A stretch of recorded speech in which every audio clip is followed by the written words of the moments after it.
پاکستان مختلف ثقافتی، نسلی اور مذہبی پس منظر کے لوگوں کا گھر ہے، اور جب مختلف عقائد کے لوگ ساتھ رہتے ہیں تو کبھی کبھی ان میں غلط فہمیاں بھی پیدا ہو جاتی ہیں، لیکن یہ غلط فہمیاں اگر دور نہ کی جائیں اور ان کو بڑھاوا دیا جائے تو معاشروں میں تشدد کا رجحان جو ہے وہ عام ہو جاتا ہے، تشدد بڑھنے لگتا ہے، جیسا کہ آج کل خاص طور پر ہم بھارت میں دیکھ رہے ہیں۔ پاکستان کی اگر بات کی جائے تو یہ ملک بنا ہی اس بنیاد پر تھا کہ تمام مذاہب اور تمام مکاتب فکر کے لوگ یہاں پر محبت سے رہ سکیں، لیکن کبھی کبھی یہاں بھی ایسے واقعات ہو جاتے ہیں کہ جن پر غور کرنا بڑا ضروری ہے۔ وزیر اعظم کے نمائندہ خصوصی برائے مذہبی ہم آہنگی اور مشرق وسطیٰ جناب علامہ طاہر اشرفی صاحب نے اعلان کیا کہ ایک ایسا ادارہ بنایا جائے گا جو کہ اس حوالے سے کام کرے گا۔ اس ادارے کے خد و خال کیا ہوں گے، کیسے وہ کام کرے گا، اس حوالے سے ہم بات کریں گے۔ علامہ طاہر اشرفی صاحب ہمارے ساتھ موجود ہیں۔ السلام علیکم علامہ صاحب۔ وعلیکم السلام۔ بہت شکریہ، آپ تشریف لائے ہمارے اسٹوڈیو میں۔ اب یہ جو ادارہ ہے یہ ایک بہت اہم ادارہ ہونا چاہیے، اور ظاہر ہے اس کی جو ضرورت ہے وہ ہمیشہ سے ہونی چاہیے تھی۔ اب اس ادارے کو پیش کرنے کا ایسا کیا آئیڈیا آیا کہ اچانک سے ہمیں اس ادارے کی ضرورت پڑ گئی، اور اس کے کیا خد و خال ہوں گے؟ بسم اللہ الرحمن الرحیم، نحمدہ ونصلی ونسلم علی رسولہ الکریم۔ دراصل بات یہ ہے کہ جب آپ کی قیادت کوئی مسائل حل کرنا چاہے تو پھر مسائل حل ہو جاتے ہیں۔ وزیر اعظم عمران خان صاحب کی میں نے مختلف چیزوں میں جو ان کی دلچسپی ہے اس میں سب سے اہم چیز میں نے یہ دیکھی کہ ایک تو جو بیرون ملک پاکستانی ہیں اور جو ہماری لیبر ہے ان سے ان کی بڑی محبت ہے، اور دوسرا وہ چاہتے ہیں کہ ملک کے اندر تمام مذاہب اور مکاتب فکر جو ہیں ان کے درمیان ایک اخوت محبت کا رشتہ ہو۔ اور اس وقت ریاست پاکستان جو ہے وہ یہ سمجھتی ہے کہ ہمیں ایک ایسی فضا قائم کرنی ہے، چونکہ بطور مسلمان بھی ہماری ذمہ داری ہے کہ ہم امن، سلامتی اور استحکام، اسلام تو نام ہی امن کا ہے۔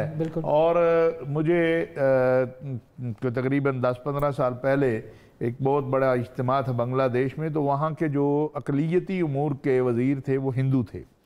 انہوں نے ایک بڑی زبردست بات، اس نے کہا اسلام شروع ہوتا ہے السلام علیکم سے اور ختم ہوتا ہے وعلیکم السلام۔ جو دین شروع سلامتی سے ہو اور ختم سلامتی پر ہو اس کا تعلق کیسے دہشت گردی یا انتہا پسندی سے ہو سکتا ہے؟ بالکل۔ پاکستان کو ضرورت اس بات کی ہے کہ ہم گراس روٹ لیول سے لے کر اوپر تک ہمارے ہاں ایک دوسرے کے ساتھ بڑی محبت ہے، بہت احترام ہے، بہت زیادہ۔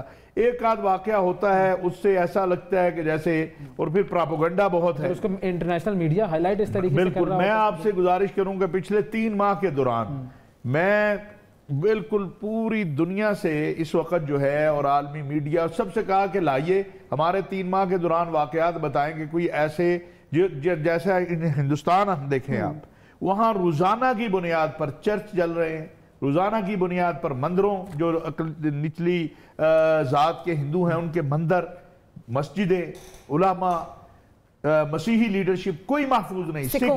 سکھوں کے ساتھ ہمارے ہاں گزشتہ 3 ماہ کے دوران، چونکہ مجھے 3 ماہ ہوئے میں اس کی بات کروں گا، جتنے بھی شکایات آئیں میں نہیں سمجھتا کہ ایک بھی باقی ہوگی کہیں پر، خواہ وہ جبری مذہب کی تبدیلی کی ہو، پھر بہت سارا پراپوگنڈا ہے۔ بالکل، مثلا یہ جبری مذہب کی تبدیلی، اور اس میں بالکل واقعات میں نہیں کہتا کہ نہیں ہوتے، لیکن اگر 100 واقعات ہیں تو یہ 2 ہوتے ہیں، اور 100 بتائے جاتے ہیں ہوتے اصل 2 ہیں۔